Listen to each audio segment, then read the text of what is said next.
Ya, assalamualaikum warahmatullahi wabarakatuh. Ketemu lagi dengan kita Raja Masteran Channel ya. Oke, di video kali ini kita akan membahas atau sharing tentang murai batu yang cuman kerja di awal penilaian atau murai batu yang cuman neken di awal penilaian saja saat kita gantang ya bos ya. Sebetulnya ada dua tipe burung yang seperti ini, kita akan bahas lengkap. Simak video ini sampai akhir, jangan di skip-skip ya bosku ya, oke?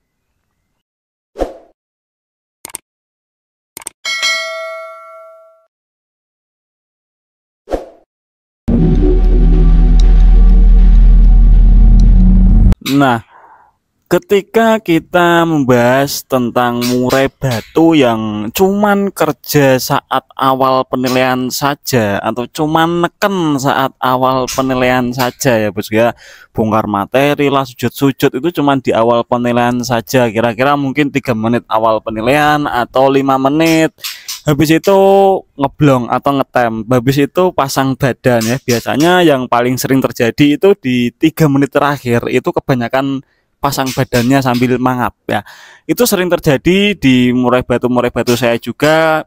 Sepengalaman saya itu kita bagikan ke dua faktor ya bos ya. Nah, kita bahas yang pertama, memang karena burung salah, kurang tepat perawatannya atau salah perawatannya, mungkin settingan extra foodingnya atau mungkin perawatan hariannya itu kurang tepat.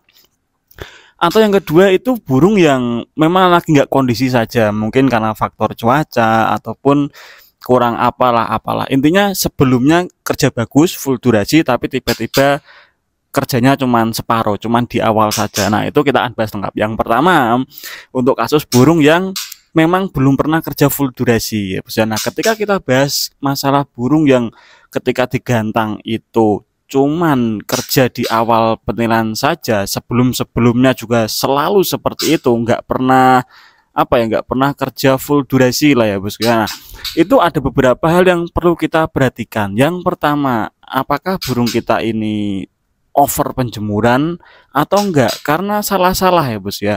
Mungkin kita berpendapat, wah ini mas kalau tak bikin jemurnya terlalu sebentar nanti burung nggak ada tenaga. Ya benar, memang ketika burung dijemur cuma sebentar burung nggak ada tenaga. Tetapi perlu dicermati juga, ketika kita jemurnya terlalu over, burung jadinya kecapean ya bos ya. Itu perlu dipahami juga, karena tenaga itu kan nggak melulu dari masalah penjemuran. Tenaga itu berasal dari extra fooding yang kita berikan, lalu dicerna burung itu secara sempurna atau enggak ditentukan dari penjemuran. Kan penjemuran juga membantu metabolisme tubuh burung untuk mencerna makanannya tadi ya bos ya. Jadi jemur sebentar atau lama itu berpengaruh. Kalau over juga kurang bagus, nanti jatuhnya burung kecapean.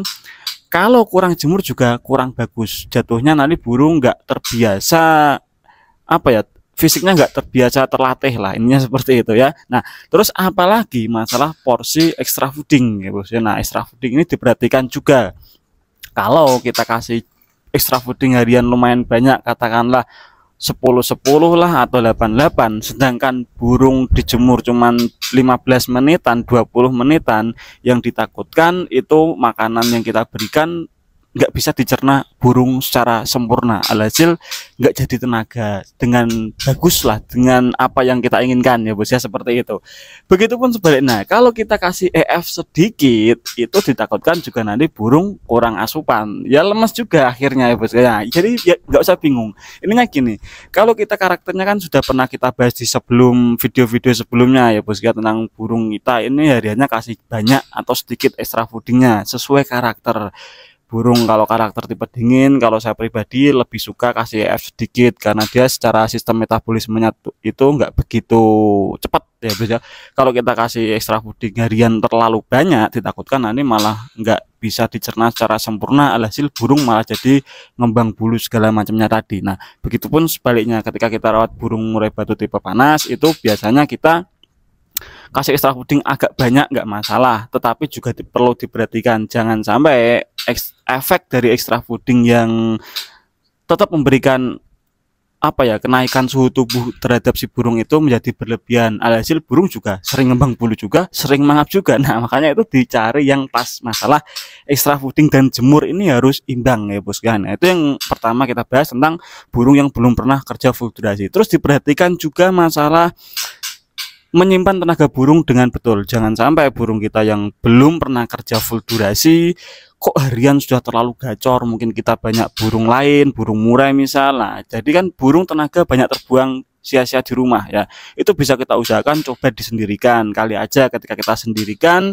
nggak banyak tenaga yang dibuang ketika di rumah, nanti burung bisa full power ketika di atas gantangan. Itu juga bisa diperhatikan ya bos ya. Nah terus untuk lanjut kasus mandi, sebetulnya masalah burung yang ngetem di akhir ini mandi untuk burung yang belum full durasi itu nggak begitu berpengaruh, asal kita tepat aja lah pengondisian birainya nggak terlalu over, itu insya Allah burung nggak bakal pasang badan ketika di akhir penilaian. Nah lanjut yang kasus yang kedua yang sering sekali terjadi adalah burung sebelumnya kerja bagus ya, mungkin minggu lalu itu full durasinya enak, nekan dari awal sampai akhir penilaian, sampai banding-banding, sampai nominasi juri, bahkan sampai burung diturunkan masih bagus kinerjanya, masih mau bongkar-bongkar ya. Tetapi kemudian tiba-tiba burung nggak mau full durasi, cuman kerja mungkin 5 menit awal saja atau mungkin 7 menit awal saja. Alhasil ketika rollingan 2 terakhir juri itu, yang 2 rollingan terakhir kita nggak dapat nilai karena burung kita mungkin pasang badan, mangap, loncat atas, loncat bawah seperti itu. Atau mungkin malah saat banding-banding burung kita jadi gelabakan, turun tembok, juga sering terjadi seperti itu. Nah, ketika burung kita mengalami kondisi seperti ini, padahal minggu lalu kita pakai settingan yang sama dan burung kita kerja bagus, kenapa kok di minggu ini kita pakai settingan yang sama pula hasilnya nggak sama ya bos ya. Terkadang cuaca juga berpengaruh. Mungkin selama seminggu terakhir burung kita nggak begitu kena jemur karena mendung. Nah itu kan kita nggak bisa ngapa-ngapain ya bos ya, ini namanya mendung, gimana lagi ya. Itu harusnya kita melakukan penyesuaian settingan lombanya atau penyesuaian pengondisian lapangannya, tetapi kan kadangkala kita nggak begitu peka tentang hal itu ya bos ya. Kita pikir lah nggak banyak efek lah, paling cuman kena mendung 2-3 hari kok. Nah, tetapi terkadang bagi burung juga hal itu mempengaruhi ya bos ya. Sistem metabolismenya terpengaruhi, kondisi birai dan emosinya pun juga terpengaruhi. Nah itu yang menyebabkan burung kita jadi ngeblong atau ngetem di akhir penilaian, itu sering terjadi. Atau mungkin di tengah penilaian juga bisa ya bos ya. Intinya gini, kalau kita itu burungnya kok di awal penilaian sudah mau kerja tetapi di akhir banyak ngetemnya, itu bisa jadi satu faktor kurang jemur tadi karena mendung mungkin. Jadi mungkin settingan lomba yang kita berikan itu meskipun sama hasilnya beda karena mungkin secara metabolisme burung nggak begitu sempurna minggu lalu dengan porsi F yang sama ya maksudnya.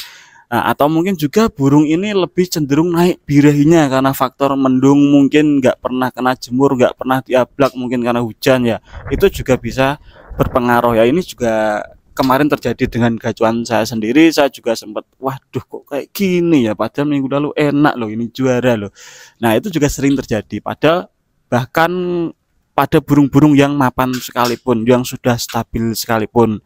Karena perlu dicermati juga kan, kondisi burung itu nggak selamanya tetap ya bos ya, tetap ada naik turunnya. Nah yang jadi PR itu biasanya joki kalau peka, kalau pinter itu langsung satset ya, langsung respon, wah burung saya kok terpantau birainya terlalu tinggi, ya wes mandinya tak majuin dikit. Nah bisa, atau wah burung saya kok terpantau birainya terlalu tinggi gara-gara beberapa hari terakhir ini kok mendung, jangkriknya tak kurangin dikit lah di hari lomba, itu juga bisa. Nah langkah-langkah seperti itu atau langkah-langkah spontan seperti itu diperlukan juga. Makanya saya selalu menekankan settingan boleh sama, rawatan harian boleh sama, tetapi tetap pengondisian lapangan itu nggak bisa paten ya bos ya. Tetap kita butuh penyesuaian ya bos ya, tentang kondisi terakhir burung kita itu seperti apa dan apa yang kita lakukan selanjutnya. Nggak bisa kita samaratakan, kita pakem, wah nggak bisa mas, ini settingan dari 2 tahun yang lalu seperti ini ya,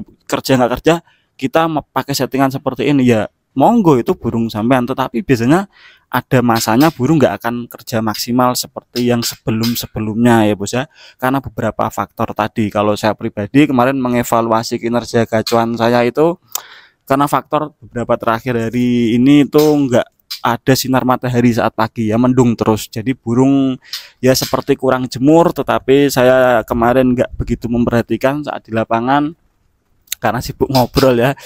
Jadi mungkin burung saya itu terlalu birahi efek kurang terlalu jemur tadi ya, saat hariannya mungkin ya 4 hari terakhir itu malah nggak kena jemur panas sama sekali saya keluarkan, tapi cuma mendung ya, salah saya di situ. Jadi itu bisa dijadikan pelajaran ke teman-teman kalau misal ada perubahan cuaca segala macamnya, atau kita ke lokasi baru lah yang misal sebelumnya di tempat kita masing-masing itu daerahnya panas, cuacanya panas, tiba-tiba kita main luar kota ke tempat yang suhunya dingin lah, itu tetap butuh penyesuaian ya bos ya.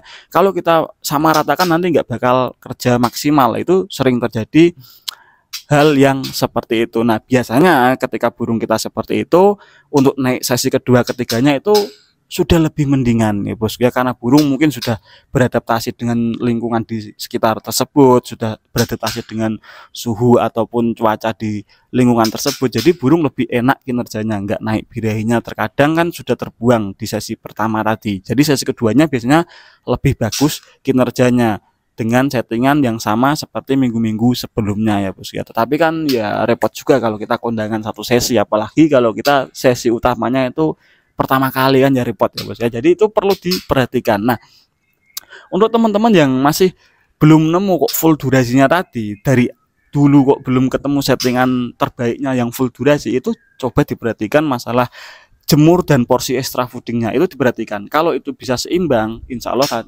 pasti burung kuat main full durasi. Ingat, tenaga nggak melulu soal jemur lama ya bos ya. Jemur lama tanpa diimbangi dengan porsi EF yang cukup juga sia-sia ya bos ya. Begitupun sebaliknya, porsi EF banyak tidak diimbangi dengan jemur yang cukup juga sia-sia juga, nggak maksimal juga. Jadi kalau kita mau ngejar full durasi itu kita cukup perhatikan jemur dan porsi EF-nya yang enak, yang pas itu berapa dan berapa lama jemurnya. Nah itu diutak-atik sendiri karena tiap burung beda-beda. Sama-sama burung murai batu tipe panas itu pun juga berbeda kadar jemurnya, dia minta berapa menit, dia minta 30 menit, 20 menit, itu beda-beda. Porsi EF pun demikian ya bos ya. Bahkan burung yang satu terah sekalipun saya rawat, itu trotolan saya sendiri, itu karakternya saya amati beda-beda ya bos ya. Yang satu itu lebih enak ketika dijemur cuma sebentar 10-15 menit, tapi yang satu minta dijemur agak lama, 1 jam kadang malah lebih. Nah itu kan padahal dari satu indukan yang sama, kan bisa dijadikan gambaran bahwa kalau burung sama-sama faktor tinggi, mungkin sama-sama gampang emosi, mungkin itu pun nggak melulu harus sama persis dengan punya teman kita, settingan rawatan harian, settingan lomba, mandi, jemurnya dan segala macamnya itu ya bos ya. Tetap butuh penyesuaian, karena yang lebih tahu karakter burung itu kan sebetulnya malah jokinya ya bos ya. Saat harian kita rawatan seperti ini, kita cermati, kok burung ini kok dijemur sebentar kurang enak, dijemur agak lama lah coba, oh lebih enak, jadi kita jemur agak lama. Nah utak-atik seperti itulah nanti yang akan membawa kita secara tidak langsung menemukan sendiri settingan terbaiknya. Jadi tetap semangat teman-teman yang masih cari settingan durasi supaya full itu seperti apa, karena ya kalau kita sudah dapat durasinya sih itu enak ya bos ya. Karena yang paling susah memang main murai menurut saya itu cari durasi dari awal sampai akhir penilaian. Kalau kita sudah nemu secara fix tentang cara burung gacuan kita masing-masing ini durasinya sudah dapat dari awal sampai akhir, masalah materi itu gampang ya bos ya, bisa masterin kan tinggal kayak gitu aja, tinggal tempel burung gacor aja lah itu pokoknya. Nah itu kan yang paling susah sebetulnya main burung menurut saya pribadi, itu satu nyari durasinya, karena mau main umbar ke par 1000 pun itu juga percuma kalau rawatan kita salah ya bos ya. Porsi EF kita nggak tepat, jemurnya nggak tepat, juga nggak bakal maksimal juga. Makanya yang paling susah itu sebetulnya memang cari durasi si burung ini supaya main dari awal penilaian sampai akhir penilaian. Nah kalau gitu sudah dapat, tinggal kita utak-atik masalah materi lagu yang sesuai dengan karakter suara burung kita. Itu pasti kalau mau jadi burung mewah ya bos ya. Jadi tetap semangat teman-teman yang masih cari settingan masalah durasi ini ya. Kita nggak main lobet ya, kita main murai, karena kalau lobet sih bikin kontrak durasi udah pasti lepas, tapi kalau murai kan nggak seperti itu, karena murai itu bukan burung koloni, murai itu burung vektor ya bos ya, burung teritori. Jadi agak repotnya di situ, agak bukan kesulitan sih, memang tantangannya di situ kita main murai batu itu. Jadi Kalau ditanyakan tulis saja di kolom komentar. Terima kasih teman-teman yang sudah nyimak video ini sampai akhir. Jangan lupa like, komen, dan subscribe Raja Masteran Channel. Saya Raja Masteran Channel undur diri. Wassalamualaikum warahmatullahi wabarakatuh bosku.